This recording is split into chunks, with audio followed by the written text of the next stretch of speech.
Hello दोस्तों, मेरे channel फिल्मी स्टोरीज में आपका स्वागत है। 80 के दशक में हिंदी सिनेमा में एक से बढ़कर एक महान चरित्र अभिनेता हुए, मगर एक एक्टर सबसे अलग हुआ करता था। वो रवि बासवानी थे। ऐसे बेमिसाल अभिनेता जो फिल्मी पर्दे पर रोते तब भी लोगों की हंसी छूट जाया करती। हास्य कलाकार भी बहुत आए, लेकिन जो भाव रवि जी के चेहरे पर दिखते वो कोई दूसरा अदाकार नहीं ला सका। लेकिन क्या आपको उनकी जिंदगी के अंत का पता है? इतने बेजोड़ अभिनेता की मौत ऐसे आई जिसको जानकर ही आप हैरान हुए बिना नहीं रह सकेंगे। चलिए आज हम आपको रवि बासवानी के फिल्मों में आने का दिलचस्प किस्सा और उनके अंत की जानकारी देते हैं। 80 के सिनेमा को जीने वाले दो फिल्में चाहकर भी भुला नहीं सकेंगे। पहली चश्मे बद्दूर और दूसरी जाने भी दो यारों। इन दोनों फिल्मों में एक बात समान थी, दोनों में ही महान अदाकार रवि बासवानी ने अपने हुनर की एक झलक दिखा दी थी। ऐसा हुनर जिसने ताउम्र सिने प्रेमियों के बीच रवि को अमर कर दिया। लेकिन क्या आपको पता है कि ये तो मैनेजमेंट ट्रेनी की नौकरी करने लगे थे, फिर बॉलीवुड कहां से पहुंच गए? चलिए ये दिलचस्प वाकया हम सुनाते हैं। रवि दिल्ली वाले थे, थोड़े नहीं पूरे दिल्ली वाले। इसी शहर में पैदा हुए 29 सितंबर 1946 के दिन। जाट परिवार में जन्मे, दूर दूर तक किसी का फिल्मों से कोई नाता नहीं, न ही किसी ने सपने में सोचा था कि रवि एक्टर बन जाएंगे। घर वालों ने तो इनको मसूरी भेज दिया था पढ़ाई करने। यहाँ के सेंट जॉर्ज कॉलेज से शुरुआती पढ़ाई के बाद ये वापस दिल्ली चले आए। यहाँ किरोड़ी मल कॉलेज से ग्रेजुएशन करने लगे। अभिनय से थोड़ा लगाव था तो कॉलेज का ही थिएटर ग्रुप भी ज्वाइन कर लिया। इसके साथ ही दिल्ली की थिएटर सोसाइटी से भी वो लगातार जुड़े रहे। आपको ये जानकर हैरानी होगी कि इतने बेजोड़ अभिनेता रवि ने कभी अभिनय सीखा ही नहीं था, वो तो बस इनके भीतर मौजूद था। जब भी मौका मिलता दिल्ली के नेशनल स्कूल ऑफ ड्रामा में एक्टिंग सीख रहे छात्रों से मिलते और उनसे अभिनय पर चर्चा किया करते। बिना सीखे ही उन्होंने सेंट स्टीफेंस कॉलेज में एक नई बयार बहा दी थी। उस जमाने में इस कॉलेज में सिर्फ शेक्सपियर के इंग्लिश नाटक हुआ करते, मगर रवि ने पहली बार वहां एक हिंदी नाटक किया, बल्लभपुर की रूपकथा।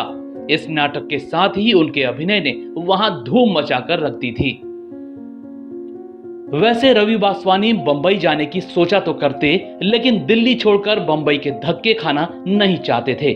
उन्होंने सब किस्मत पर छोड़ दिया था और पढ़ाई पूरी कर मैनेजमेंट ट्रेनी की नौकरी करने लगे थे। लेकिन एक दिन किस्मत ने उनके दरवाजे पर दस्तक दे ही दी। हुआ ये कि दिल्ली के थिएटरों से जुड़े रहने की वजह से उनके फिल्मी दुनिया में कई दोस्त बन गए थे। इनमें नसीरुद्दीन शाह भी थे। 1978-79 के बात होगी। डायरेक्टर साईं परांजपे एक फिल्म बना रही थी, स्पर्श। इस फिल्म में उन्होंने एक अंधे व्यक्ति का रोल नसीर को दिया था। एक दिन दिल्ली में ही नसीर और रवि की मुलाकात हुई। नसीर के पास फिल्म की थोड़ी स्क्रिप्ट थी। रवि ने स्क्रिप्ट मांगी और पढ़ने लगे। अचानक उनको वो स्क्रिप्ट इतनी पसंद आ गई कि नसीर से जिद कर बैठे कि मुझे भी इस फिल्म का हिस्सा बनना है, भले ही मुझे अपना पर्सनल स्पॉट बॉय बना लो। नसीरुद्दीन शाह ने जुगाड़ लगाया और उनको फिल्म के प्रोडक्शन से जुड़वा दिया। काम कुछ ही दिनों का था। ऐसे में वो फिर दिल्ली लौट आए, मगर उनको पता ही नहीं था कि किसी की नजर उन पर थी। वो पारखी नजरों वाली निर्देशक साईं परांजपे थी, जिनकी जौहरी जैसी आंखों ने रवि बासवानी जैसे हीरे की परख कर ली थी। एक दिन रवि के पास एक खत आया। उसमें लिखा था, क्या मेरी नई फिल्म धुआं धुआं में एक्टिंग करना चाहोगे? फारूक शेख के साथ तुमको भी ढेर सारे सीन्स मिलेंगे। हंसी मजाक से भरी इस फिल्म में तुम्हारा भी सुपर डुपर रोल होगा। अगर तुम्हारी तरफ से हाँ है तो राजधानी से आने जाने का पूरा किराया मैं दे दूंगी। अगर तुम बॉम्बे नहीं आ सकते तो भी कोई बात नहीं, बस मुझे हाँ या ना में जल्दी बता दो। खुशकिस्मती से घर पर चलकर आए रोल को भला रवि कैसे मना करते। फौरन हाँ बोल दी और निकल पड़े बंबई। धुआं धुआं फिल्म में उनको जय लाखन पाल नाम के कुंवारे युवक का किरदार मिला, जो लड़कियों के पीछे भागा करता और दोस्त जिसे जय नहीं जोमो पुकारा करते। फिल्म का नाम तो धुआं धुआं रखा गया था, लेकिन बाद में फिल्म का नाम बदल दिया गया और 1981 में ये चश्मे बद्दूर के नाम से रिलीज हुई। सिनेमा घरों में आते ही फिल्म ने युवाओं पर जादू कर दिया। चश्मे बद्दूर ने बॉक्स ऑफिस पर धूम मचा दी और उस साल की सबसे बड़ी हिट फिल्मों की लिस्ट में शामिल हो गई। इस फिल्म से फारूक शेख के बाद अगर किसी को सबसे बड़ा फायदा हुआ तो वो रवि बासवानी थे। जोमो के किरदार ने उनको लोगों के बीच मशहूर कर दिया। इसी किरदार ने उनको वो फिल्म भी दिलवा दी जो उनके करियर की दूसरी सबसे यादगार फिल्म बन गई। उस जमाने के मशहूर डायरेक्टर कुंदन शाह हैदराबाद में रहने वाले अपने 2 फोटोग्राफर दोस्तों के जीवन पर एक फिल्म बनाने जा रहे थे।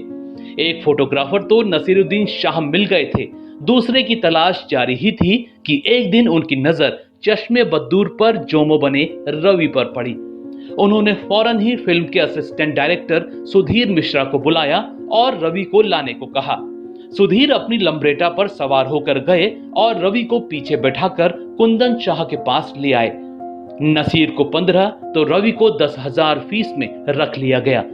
सबसे खास बात यह थी कि फिल्म की लिखी लिखाई स्क्रिप्ट नहीं थी, मगर रंगमंच के मजे कलाकार रवि ने ऐसा हुनर दिखाया कि दूसरे कलाकारों जैसे नसीरुद्दीन शाह, पंकज कपूर, ओमपुरी, सतीश कौशिक और सतीश शाह के बीच अपनी अलग पहचान बना ली।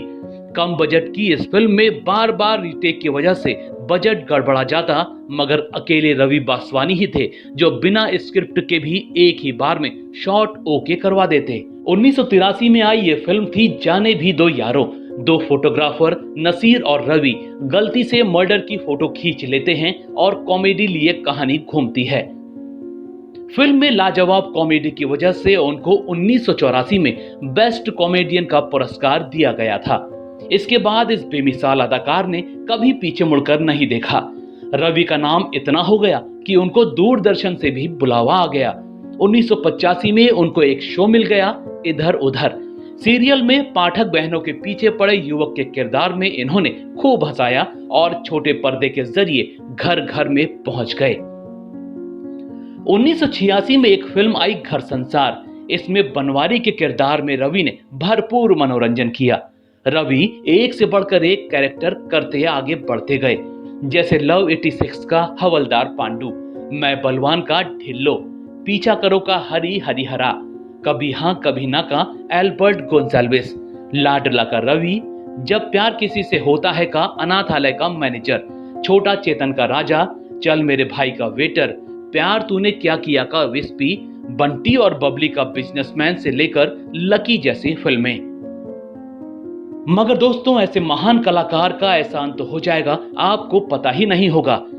रवि बासवानी ने एक सपना देखा था। वो ख्वाब था उनके दिल के सबसे करीब उस फिल्म का सीक्वल बनाना, इस बार डायरेक्टर बनकर। वो फिल्म थी जाने भी दो यारों, जिसका वो सीक्वल बनाना चाहते थे। वो 60 साल के ही पूरे हुए थे, एकदम फिट, कोई बीमारी नहीं। अब दूसरी पारी शुरू करने जा रहे थे डायरेक्टर बनकर। साल 2010 की बात है। वो कुंदन शाह से मिलने आए और बोले कि जाने भी दो यारों का सीक्वल बनाना चाहते हैं। कुंदन ने कहा आइडिया सही है, शूट कहां करोगे? रवि बोले नैनीताल सही रहेगा। फिर कुछ दिन बाद वो शूटिंग की लोकेशन तलाशने नैनीताल निकल पड़े। कई दिन नैनीताल में रुके, फिल्मों के लिए कई लोकेशन भी तलाशी और फिर वापस दिल्ली जा रहे थे। 27 जुलाई का दिन था। वो वापस आ रहे थे। अचानक उनके सीने में हल्का दर्द शुरू होने लगा। पहले उनको लगा कि दर्द अपने आप सही हो जाएगा, मगर वो धीरे धीरे बढ़ने लगा और उनको सांस लेने में तकलीफ होने लगी। कुछ ही समय बाद उनके सीने में और दिल में दर्द इतना तेज हो गया कि वो तड़पने लगे और बेहोश हो गए। फौरन आसपास के लोगों ने उनको अस्पताल पहुंचाया। वहां डॉक्टरों ने जब चेक किया तो पता लगा कि उनको बहुत बड़ा दिल का दौरा पड़ा था, जिसके कारण उनको संभलने का मौका ही नहीं मिला और उनकी वहीं मौत हो गई। बाहर से फिट दिखने वाले रवि को पता ही नहीं था कि उनका दिल अंदर से बहुत बीमार हो चुका था और एक बड़े हार्ट अटैक ने सिर्फ 62 साल की उम्र में ही उनकी जान ले ली। रवि बासवानी ने कभी शादी नहीं की थी, इसलिए कोई परिवार ही नहीं था। बस वो बेमिसाल अभिनेता अपनी अदाकारी के जरिए लोगों के दिलों में याद बनकर रह गया। दोस्तों, आपको रवि बासवानी याद है या नहीं? उनका कोई किरदार या फिल्म आपको पसंद आई थी तो हमें कमेंट में जरूर बताइएगा। ऐसी ही और स्टोरीज को जानने के लिए आप मेरे चैनल फिल्मी स्टोरीज को सब्सक्राइब भी कर सकते हैं। बस बेल आइकन दबाना मत भूलिएगा।